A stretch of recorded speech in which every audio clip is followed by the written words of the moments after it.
Hello, everybody. Welcome to our very first edition of #Recovering Academics, sponsored by Educators.Network, translate higher ed, translate academia, uh, lots of those words. I am very excited to be a part of what is happening today. When Gabrielle and Jennifer approached me about this idea of they wanted things to say, and they knew that I had the ability to. I have a platform, and that's really one of the reasons why I wanted to do this whole thing in the first place. From the very beginning, was to build a platform so that other people could say cool things that I don't have the capacity to say.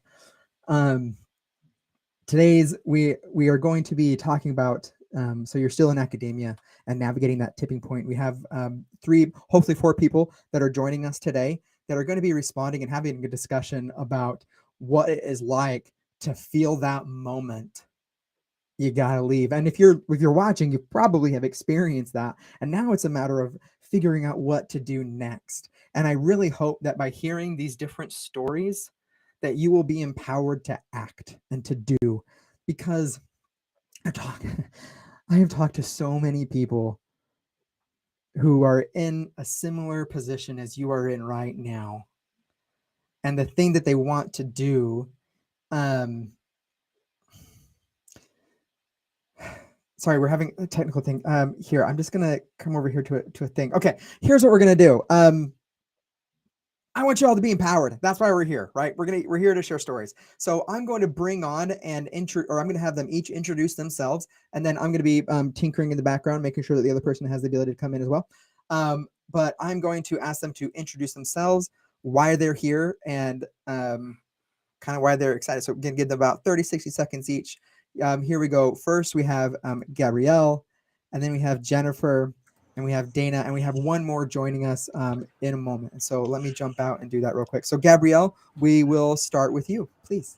All right. Hi, everybody, and thanks for being here. So I'm Gabrielle Phillip Crawford, and I'm a recovering academic. I feel like a 12-step meeting here. But I started up Recovering Academics as a way to provide support for fellow folks in academia who are considering leaving. So I worked at a small liberal arts college for 6 years on the tenure track. And like you'll hear all of us here describe, loved it until I didn't. Um, and I have since shifted out of academia and am working in a research position at a nonprofit. My background is in social psychology, so I'm a quantitative researcher. And I really tried to build this as a way of kind of reducing the isolation that comes with trying to leave academia. Because when I started this, I didn't know anyone else who'd left a tenure track position. And as I started reaching out, I found there were more and more of us. So I'll turn it over to Jennifer to introduce herself. Yes, thanks. Hi, everybody. It's great to see so many familiar faces. Excuse me, I have some bad allergies today. My name is Jennifer Beach, and I was in academia on the staff and the faculty side, working in admissions in the graduate school while getting my PhD and adjuncting in my department for 5 years. And of course, after all of that work, decided that I needed to change and that the academic path just wasn't for me. And so I pursued instructional design and signed my first ID contract in 2020 and have been freelancing and contracting in instructional design and technical writing ever since. So I saw Gabrielle's message on LinkedIn and was like, I went to your track, but I'll help you out. And she was so gracious to let me join in the shenanigans. So here I am. I'll go ahead, I guess. I'm Dana Layton. I am a social psychologist as well, and I'm at Texas A&M University in Texarkana, Texas. I I really was grateful when I saw Gabrielle's. I assume I saw it on a social media. I can't know if it's Twitter or LinkedIn, most likely, and that there were other people who were in a similar situation. I am tenured. I just earned tenure this year, and but like everybody else, like Gabrielle says, there was a point where I was loving academia, but it was not loving me back. In fact, it felt like it was hurting me. So that was when I knew kind of I needed to do something differently. So I hate to credit social media, but in this case, social media worked for my benefit. Alyssa? Hi, everyone. Sorry about the technical difficulties. They actually occurred on my end. I will fault academia a little bit because as we were pulling this together, I found myself, my semester was starting and I was suddenly sort of thrown back into 12 to 14-hour days. I am my name is Alyssa Mirage Graham. I am a visiting assistant professor of politics at Bates College. Approached me about this idea of in Maine. I think we just had another little technical hiccup, but so I'm a visiting assistant professor of politics at Bates College here in Maine. And how did I get here? There are so many different stories that any of us could probably tell, many multiple reasons, many different layers of reasons. I will just sort of share my proximate causes right now. They wanted things to say, and which is that okay, so this happened last spring when I joined the group that Gabrielle and others had started. It was this moment when I was exhausted, like psychically exhausted in a way that I had never been after a very intense semester. And then I opened up my contract and saw the cost of living adjustment was way below inflation. And then the kicker was we got this email about a burnout workshop on campus. And it was so inadequate. That's actually what triggered me to join this group.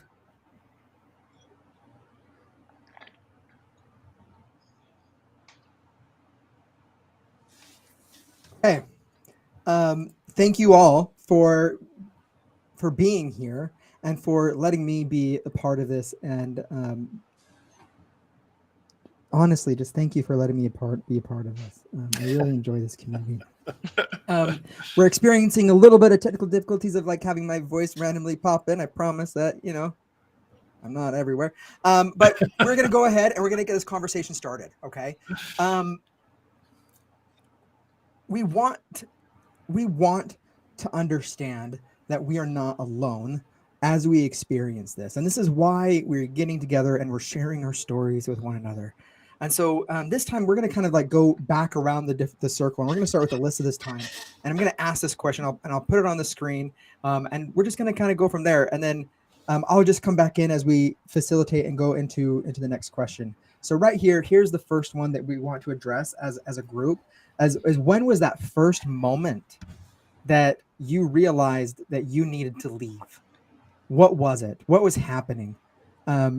Obviously, you don't want to go into too many details that you don't want to feel comfortable sharing because this is being recorded live and shared. But we also hope that you give us your authentic self. And so please, Alyssa, let's go ahead and start with you, and then we'll go back around the circle. Right. So I think that a big part of the story for me is what has been a very long process of realization. So I have these retrospective moments, and then I have when I sort of became conscious of the need. Retrospectively, now that I've sort of allowed myself to think of it and gained a post-academic consciousness, so to speak, I realized that one important moment was when I turned down a tenure track job offer in a place that was just not practical for me to move to in light of my family constraints. I say I have a 3-body problem because I have an academic partner and I have a child from a previous relationship and therefore a custody agreement. And so while it was a lovely institution, it was just too far away and the pay was too low to make it work. And so I think that it was a major moment of crisis because it took a lot of letting go. I mean, you feel very fortunate to ever get one tenure track offer. And, I think that it really started sort of turning into something that I was actively thinking about with the onset of the pandemic and the collapse of the job market, the pressures of being a professor during the pandemic. And then finally, I would say my father's cancer diagnosis was, and my need to sort of drop everything and help care for him was, that's really one of the reasons why I wanted to do this whole thing in the first place. Yeah. So yeah, that was kind of a moment where I figured, what's more important than my academic identity is my father's life, to be very blunt about it.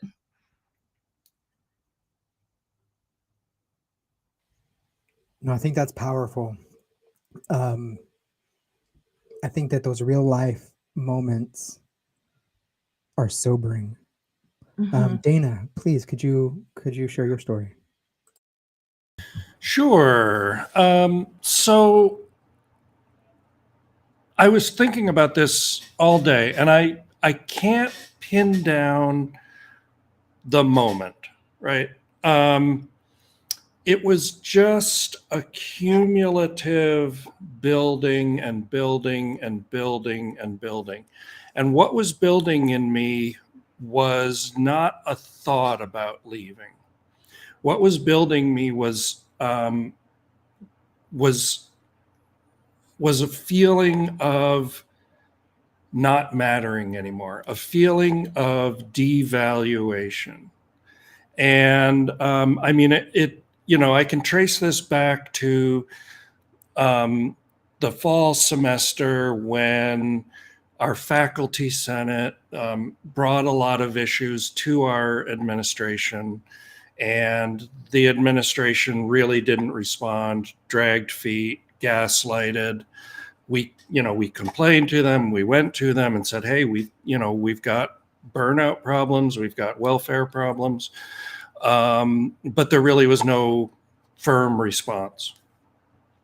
And so for me, that helped me realize that we aren't all on the same team anymore. I came into academia thinking if I can sacrifice a lot for the cause of higher education, I believe in the value of higher education. I believe in bringing what I know and what I can bring to higher education and sacrificing a high payroll because I'm helping my students and I'm helping society.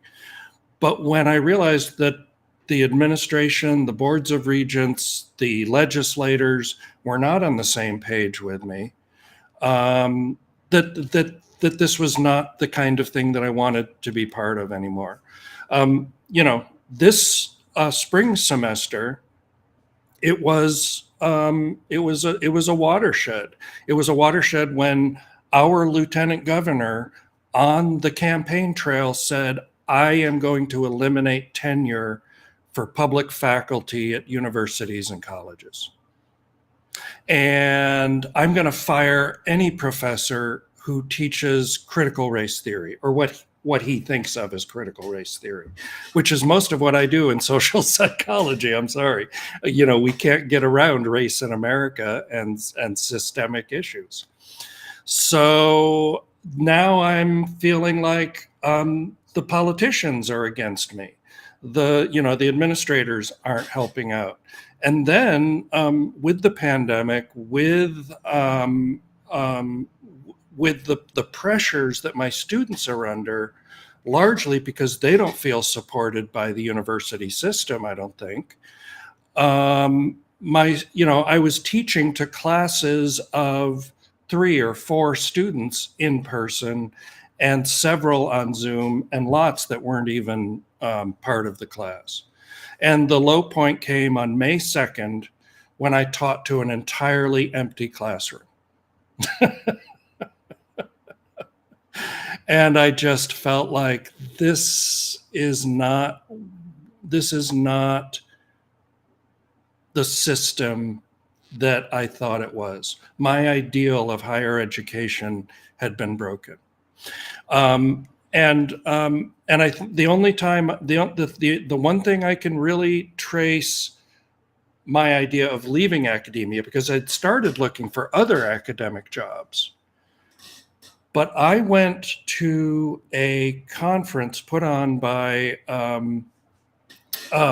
Marin Wood from Beyond the Professorate. It was a 2-day event, and panel speakers, people talking about jobs outside academia, what it's like leaving academia, what are the possibilities. And that was when the sun came out. And I realized, okay, this is a reality. And when I went to the Recovering Academics group that Gabrielle had put together, and I must have heard about it on LinkedIn and said, hey, I want to be part of this. And I heard other people telling my story back to me. You talk about it being like a recovery group, and that's really, I've been part of 12-step recovery, and that's really the power of those groups. You know that you're not terminally unique. It's not you, it's this big problem, right? So that's where it came from. And I can't say, enough about how much this summer has really helped me to feel like there is hope for me. I'm not going to be stuck here doing the same thing over and over, getting the same kind of issues. I think I talked too much. Let me try that again. No, that's okay. Jennifer, how about you? What was your moment? Oh gosh, I think like so many of my panelists and those in the chat, I've been reading your comments. Yeah, it was kind of a collection of moments. I would say from being on the faculty side, like I said, I finished my doctoral work in 2016 and was also teaching. And I remember having a conversation with my writing partner. We had written our dissertations together. And, when you graduate, it's like now you've got to get the letters of recommendation, and someone's got to look over your CV, and someone's got to look over your teaching statement, and you have to write all those documents. And I was like, do you find it hard to, get people to help you? And she's like, yeah, you really gotta ask for it. And I thought, man, my PhD took 8 years. I worked full time the whole time. Then I got off work and taught classes. I'm exhausted. I can't track you down for a letter of recommendation, right? I'm tired. And so it made it a lot easier to not apply for academic jobs because there wasn't really a whole lot of people around. So I would say that kind of happens, I think, on the faculty side. On the staff side, which I don't know how many of you know the staff side of higher ed, but it's a cluster too. But I remember a really decisive moment when I had a coworker who was out on maternity leave. And this coworker was the person who handled all the budgets for our department. And I had an event coming up, and consequently, I worked with graduate students, and I was doing a lot of alt-ac kind of identifying your strengths and values type workshops with graduate students. And, you know, when you put on an event, you got to have food, right? If you're going to have students. So I would have to, you know, get some money to go buy the food. And I remember talking to my dean, and she's like, "Oh, yeah, so just call the budget person and she can get it all set up for you."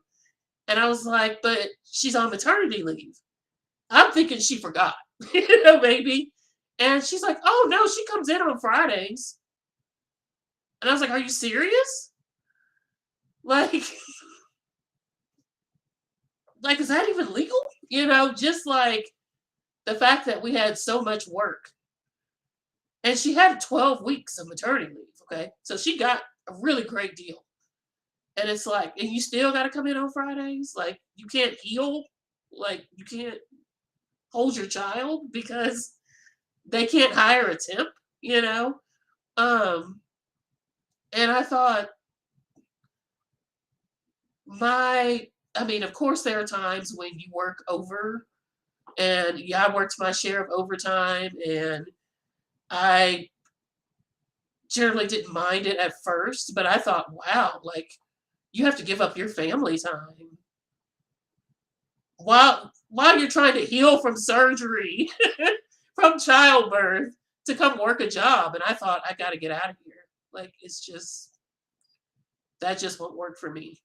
I don't I don't want you calling me and I'm on a plane to go to a funeral or something and I got to go in the office. You know, it's just, I hated it. And so I would say that was a really decisive movement for me.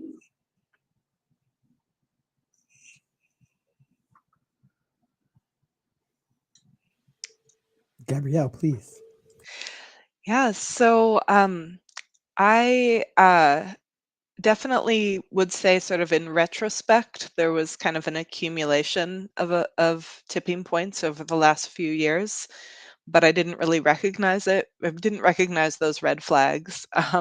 I went back to the classroom last September, fully intending to stay in that job, to stay in academia.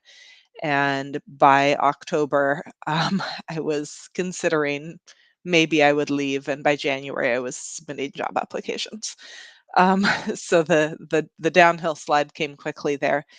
And for me, I was at a liberal arts college, and I've I recognize that in the U.S., liberal arts education has been under attack for a long time. That there's a lot of pressures pushing back against the value of a liberal arts education, and I understand that, and I knew that being at that institution, that the institution would be fighting against those pressures. But my tipping point came when I was in a meeting and our provost said, "We're not providing a liberal arts education. We're providing a liberal education." And my jaw just about hit the floor. I didn't expect to be fighting those fights internally. And that was the first moment where I kind of, to myself, really articulated, well, then why am I here? I thought I was teaching a liberal arts curriculum, and if I'm not, then what am I doing? Um, and then at that point, I still was just thinking about maybe I should start considering what a possible plan B would look like if I need that in a year or two. And started looking around and kind of getting a sense of what jobs were out there. But by the end of that fall semester, it was becoming more clear through more administrative changes that were happening, more curriculum changes that were happening, that this was just no longer an environment where I was valued or where my work was valued. And that is despite being in a department with amazing colleagues. The faculty that I worked with were fantastic. My students were fantastic. So when I first started kind of considering leaving, I joined groups like The Professor is Out on Facebook, and I felt really out of place because it was a lot of people talking about, how they hated academia and how horrible it all was. And I was like, well, a lot of what I do in my job, I love. I love teaching. I love mentoring students. I enjoy doing research. And I had a hard time kind of articulating, well, then why am I feeling this way? Why am I looking for other positions? Um, And I think Dana touched on this in what he said as well, of kind of, we have this imaginary version of what we think academia is or can be. And I love that imaginary fantasy academia of, this life of the mind, intellectual discourse, mentoring students, but that doesn't reflect the experience on the ground anymore. And it was difficult to keep going to work every day for extremely low pay, feeling like nobody was seeing the effort that we were putting in and nobody was valuing the work that we did.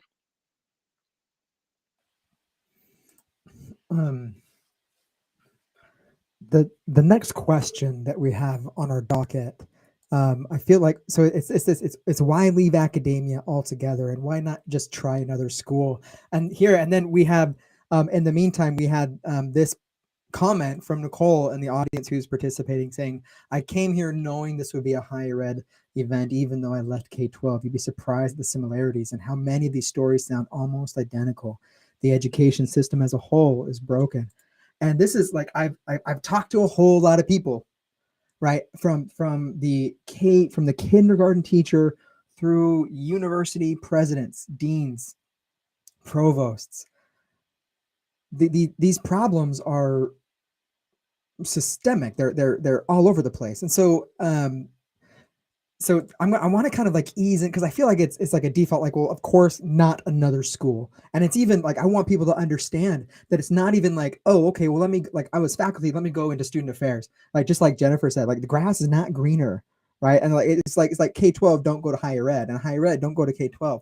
The problem is just this education, right? And we'll talk about what can change in a minute, right? But right now, I think I would like us to kind of focus on this question right here. Like, how are some of these problems in academia systemic, and not just your school or your own experience? Because every single one of us, I feel, has shared the same story of, I love the work that I was doing.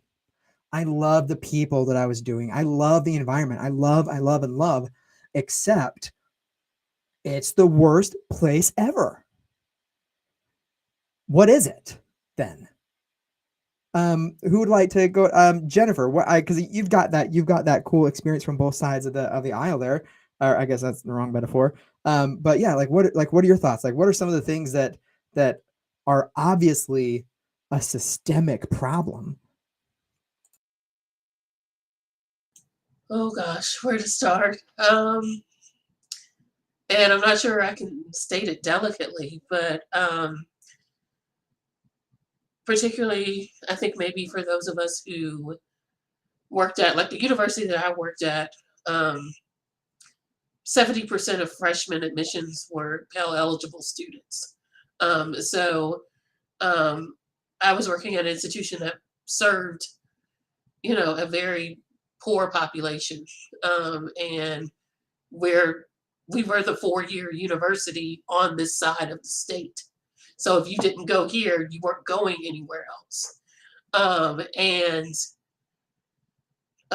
Because I started my career in admissions, I talked to that student, the student who maxed out their loans, the student who has changed their major 3 or 4 times, the student who's on their 6th year, all the time.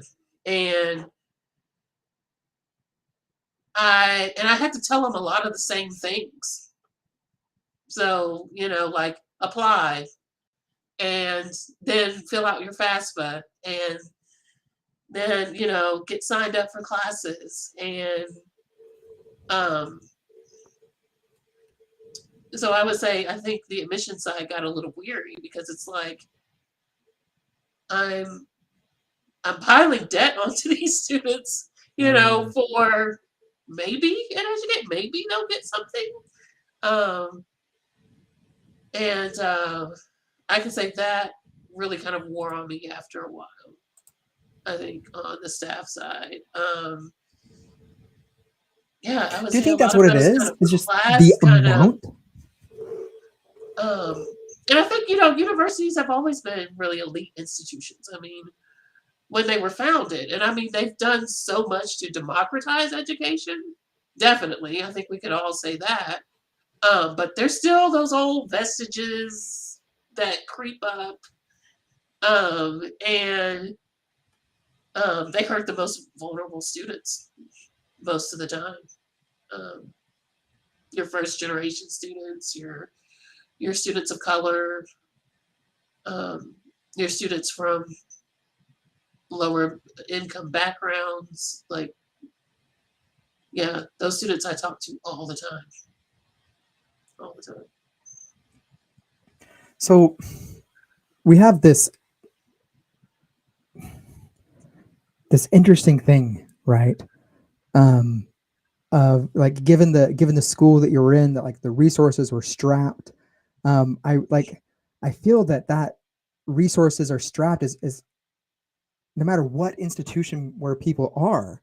I mean, like does anybody here from like a school that, like, for lack of a better words, serves a higher socioeconomic population of students? Okay, and here we are on this call, right, Alyssa? Like what is your experience? Like, how are they similar and different? Yeah. So I was just thinking about that, what Jennifer was saying. So I work at Bates. It's an elite liberal arts college. It is $75,000 a year. And I think 55-60% of our students pay full tuition. It's the financial aid is grant only, right? So, I mean, I certainly can't imagine. I mean, that's more than they make, right? I cannot imagine, I have a child, I have a high school freshman. I cannot imagine a world where I would pay $75,000 a year for college. And I have the great privilege of, having been born in Canada, and therefore my son is a Canadian citizen. So I am fully planning on sending him to a Canadian university, which is where I went for my undergraduate. But, like it is, so, I have very competitive students. Perhaps the differential from the state school where I did my PhD, I did my PhD at UMass Amherst, is not as much as it's sort of made out to be. But, I have good students who are, for the most part, pretty a pleasure to work with. Not to say that has anything to do with socioeconomic status. It is actually a wide range because there are quite a few students who are on full scholarship. So you really sort of get like the whole spectrum of socioeconomic statuses. But at the same time, one of the things that I have sort of felt frustrated and deflated by is what I've learned about these kinds of institutions, because I've also taught at Bowdoin College. My partner teaches at Bowdoin College. And there are many things that are wonderful about them, but it's, coming from all public institutions in my own education, there was a real culture shock, a real shock at the level of eliteness we are talking about here, right? The kind of eliteness that makes it possible to pay $75,000 a year in tuition. And the people, so students at Bowdoin in particular will say, well, I chose Bowdoin because of the network, right? The professional network of alumni. And students at this kind of institution, they get these really sort of desirable internships, right? I had a student come by and say that she was an intern for the FBI this summer, and they have a job waiting for her when she graduates, right? Which is inconceivable to me. There was nothing like that where I went to college, right? No sort of direct pipeline into professional high-paying jobs. Many of my students graduate making more money than I do. And so I think that, sort of realizing that started to make me think, so, why am I doing this for, as low pay, which is actually higher than my pay, which is low to me, is higher than many other people in this group. So that's kind of shocking. And so where I'm trying to go with this is that I started feeling at some point that I am not really contributing to, say, social mobility, right? Because students who go to a school like this, it doesn't matter what you do to them, what you teach them and what you don't teach them. They're getting a great job when they are leaving this, right? And, the higher SES they are, the more certain that is. And so one of the things that sort of brought me into the academy, this sort of idea that I would be contributing to the social good by expanding the middle class, seems to have sort of diminished. No, I think there's an interesting theme that we are experiencing, right? Because like on one hand, I hear what you're saying, Alyssa, like it doesn't matter, what we do, they're going to like, it's kind of like the path is already set in a way, like very kind of like deterministic in a way. There are just studies after studies that say if you go and get a 4-year degree in your lifetime, I think the number is like you will earn $1 million more, right? But there's a lot of different things that go into that, and so it's so fascinating. Like that, what we've been focusing on so far has been the student experience. We have all been shying away from the like kind of like our own personal experience, and I want to go back to something that Gabrielle, that you said earlier, and I would like to kind of get your thoughts on this following up, and Dana, get your insights on this too. You said it wasn't what I thought it was going to be anymore. Like you have like this idealistic like academia, like it is like not Plato ideal. It exists, but then when you get there, and no matter at what level where we are, whether it's like inner city community college, right, or suburban liberal arts college, what we thought isn't happening. What do we do? Like, I mean, is that off? Like, I mean, like I don't know. That's like, it's a hard place to kind of go, but like, I'm grappling with this. We had an expectation and it's not living up to it. Gabrielle, what are you thinking? Yeah, so many thoughts on this. So, when I was interviewing for academic positions, I actually interviewed for a visiting position at a school that's quite similar to where Alyssa is at Colgate University in New York. Super expensive. Most of the students pay full tuition, and I was deeply uncomfortable interviewing there. Everybody was very nice, but I had exactly the same impression that Alyssa talked about of it doesn't matter what I do in the classroom, these kids are getting high paying jobs no matter what.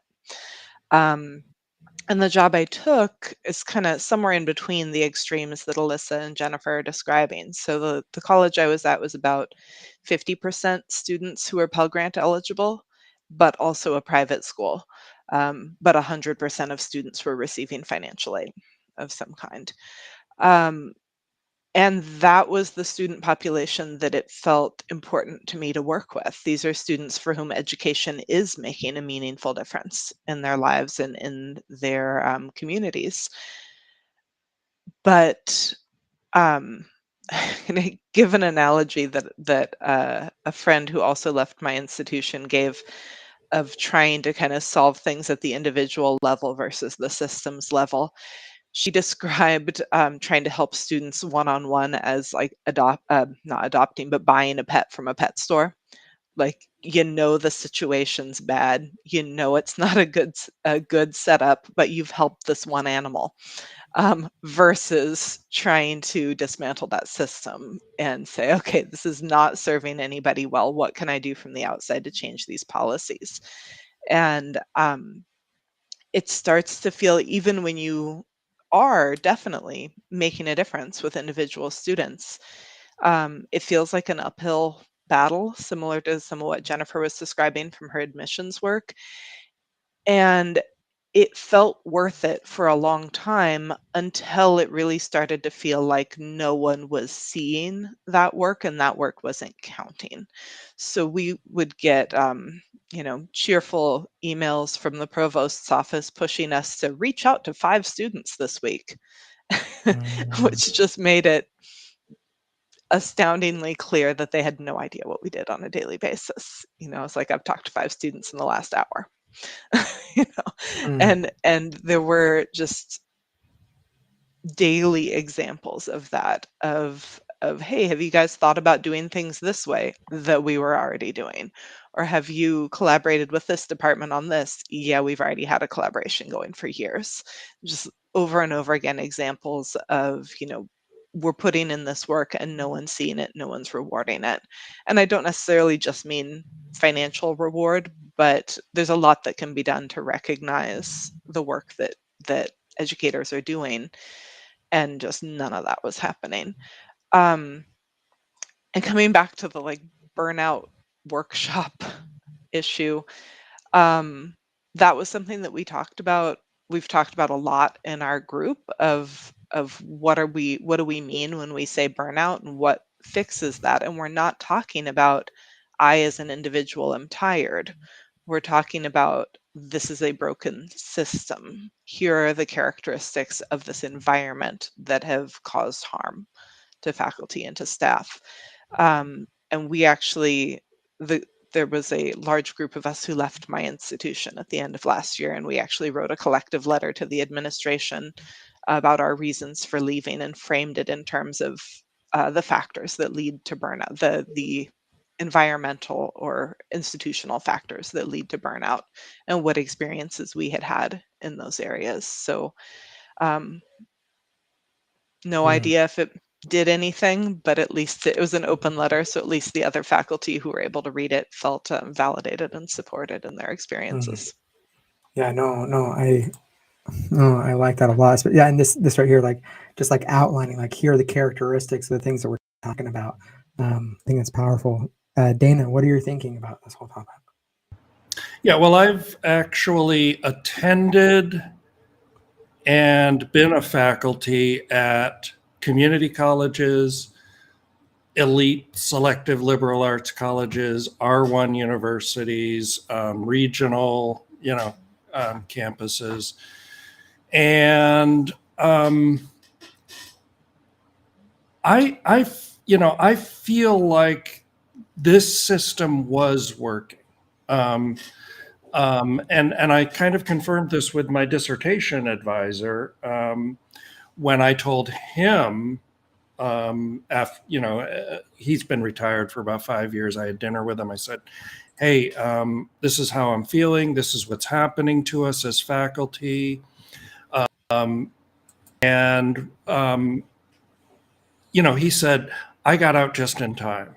He said he saw this coming 15 years ago as faculty became more and more marginalized by administrators, as students had more and more pressure put on them financially, psychologically, and everything else. And he felt the system starting to sort of crumble. For me, when one of the things that happened here is the Faculty Senate created a faculty welfare committee, and they sent out surveys, what's going on, how can we help? The administrator said, hey, give us some tangible suggestions of what to do. We submitted lots of these tangible suggestions. Of course, none of them seem to have been enacted, or at least the administrators aren't telling us. But I remember in my suggestions, almost all of them were focused on students, serving students better. I feel like at one time, universities and colleges, they created a place where students could get what they needed psychologically, physically, financially, in a lot of ways, that much of that funding seems to have moved somewhere else. The legislators aren't funding, public universities as much as they have historically. And so the need for getting money falls on, tuition. Well, now the students are paying more tuition. Well, we don't have as much financial funding for student support services. I saw so much potential in my students. These are bright students. They are low in, I serve a very sort of low income area, northeast Texas, high poverty rates, semi-rural. And I saw the potential in these students. They're bright students. They can think really well. They can do the work, but they didn't have the time. They're working full time. They have families.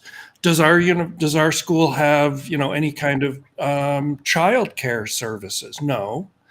Do we have a health center that they can go if they have minor physical ailments and get a treatment, get an aspirin, get what they need? No.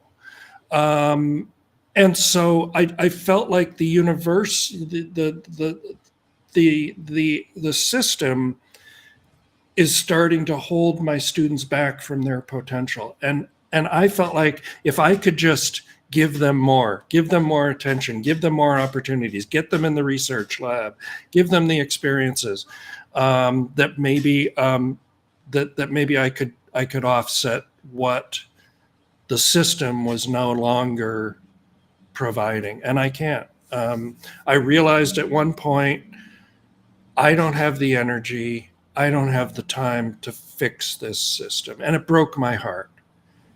I can't tell you how sad I am to have come to this realization, and to make the choice that I have to make for myself, and yeah, I'll just, that's understandable. I think what is simultaneously heartbreaking and encouraging to me is to see on Twitter all of the people who are really excited to go to grad school. Like, I got my acceptance to my PhD program. The ones who are graduating, like I have a good friend, a friend Dan. He said, I was talking to him, and he said he's really happy where he is and when his job is. And so I feel like this is a good segue into this question that we have. This is our last question that we have wrapping up. And for all those who are paying or who are tuning in, please submit your questions too. We can have a few at the end here. But I want to keep this actionable. So often when we have these discussions, it goes into like, well, if we could just like throw millions of dollars, like that is a complicated thing. Where is that money coming from? Who do you have to convince to get there? How long is the timeline? Like, that's things that academics don't like to consider doing. If you were given 6 months and $100,000 tomorrow to do something, what would it be? How about we'll start with Alyssa. What would you do with that kind of cash and mission? So changing academia, I mean, it's a tough question because it's the problems that we've just described are systemic. My sort of mind goes to changes that need to happen at a systemic level. I'll tell you what I want to kind of push that a little bit. Like, what would that, like, okay, let's say like we have a magic wand and like this is that thing, right, in the systemic level that we would change. So here's the closest I can come with $100,000, and it's something that some of us at Bates did last in fall of 2020. The staff, particularly the services staff at Bates, were working super hard to get the campus pandemic ready, right? And at the same time, everybody was informed that they were locked out of dining services. And also the campus is sort of in the middle of a bit of a food desert, right? And so it's hot, it's August at the end of the summer. The custodial staff are working super hard just to get the campus ready for students to come back, before the vaccine comes out. And So we've been having these conversations over the summer, faculty and staff together, about the, sort of everything that was happening with the pandemic and whether there was anything we could do. So a bunch of faculty, mostly contingent faculty and junior faculty, said, okay, well, maybe we can't change the administration's mind about, locking out of dining services and stuff like that. But we can go to Target or Walmart and buy a truckload of snacks and drinks for the custodial staff. So at least there's something on campus that's available to them. And that was just this very small thing that we did for maybe half the semester and, spending money out of our own pockets. But what happened after that, it built solidarity. And what happened after that is that we started a union drive and we held a union election. We don't yet know the results of that union election because the administration is sort of throwing wrenches in the gears of getting the ballots counted. But, I think that actually sort of building faculty staff solidarity is about the closest I have come on a shoestring budget to making systemic changes. I'm going to throw a scenario out, and I'd be interested in a response. I wonder, like we've all been talking about how it's a broken system, and how there's not enough to go around to be serving the students. What if the solution is to just lay off a whole bunch of staff that can be replaced by automation?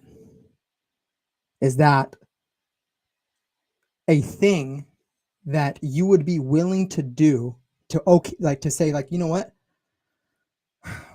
We can replace our financial aid department with a piece of software that costs us $50,000 a year. It exists, right? By doing that, we're going to be able to serve students better. We're going to be able to have more resources because we're saving so much money on salary for humans answering questions that can be answered by a machine. Is there a future where we save academia, where we say our students are more important than our jobs? I'll leave that open. I don't know. I was going to say, well, my university tried to do that. Do you fault them? Like, is that do you agree with their decision? No, I think on the face of it, they were actually doing it with graduate enrollment applications, and as you know, graduate application processes are very long and involved. It takes a few months, and they did reduce some staff in order to get the program to do it. And while I got it, like I understood why they were doing it, and for the goals that they had, as far as I knew, with trying to, because every school wants to increase enrollment, right? So, how do you increase enrollment without also increasing the cost of hiring the staff, right? Or coming up with office space for the staff. And so they did lay off some. And I would say the timing of it, I think, wasn't as good. I don't think things were as automated as they thought they were. Mm-hmm. Or I'm like, okay, maybe I have a different definition of automation, but it was because it really wasn't truly automated. It was, I still have to go in and review something at some point. It wasn't, okay, no human has to touch it at all. No human is running a report. Nobody is making any, like it just runs. And I don't know if that was the expectation. But unless you got Tesla money, who has programs like that no human ever touches, ever, that it just runs? So I think there are some initiatives to do that. And I remember during the pandemic, a lot of staff members being very, very nervous about losing their jobs. And I feel like that might have been one of the first times that people actually considered that was a possibility. Yeah. Because I know my university, like, no one got fired. Like, everyone was there all the time, right? I did. Right? It's like, I know someone who fought their boss and they still had a job. Like, no one got fired. And so I think it was for the first time that people were like, oh, these jobs aren't secure. And I'm like, no one's job is secure though. Like, where have you been? You know? Mm-hmm. So I would say I think it's a really great question to ask. Because of course it's scary to lose a job. I've been laid off. It sucks. It's not great. But you know, if it could help, you know, would any of us be willing to, I guess, put our needs aside, you know, for the good of the students if it were to actually help? I'll say in my experience, whenever they try to automate a process, and this may just be more of an issue with implementation than with the idea itself, but the reality of trying to implement automation in higher ed is more work for the remaining staff and faculty. My university tried to do some major centralizing of advising services and trying to take work off of faculty plates, and it backfired hugely. More work for advising, more work for faculty, more work for department chairs. It was kind of a mess. So yeah, I mean, I think it's a worthwhile question to ask of kind of to what extremes are we willing to go in order to maximize those resources for students. But I also do think that there are actionable changes universities can make that don't necessarily require additional resources. So one of the largest issues that I experienced was lack of transparency and lack of effective shared governance, and that doesn't cost additional money. So what our faculty were asking the administrators is, we were saying, listen, we know higher ed is dealing with some major issues right now. We know enrollment is an issue. We know graduation rates are an issue, or whatever the other problems were. What we wanted is, when you identify an issue, please bring us into the conversation at the start. We are very smart people. We can help brainstorm. We can help come up with solutions.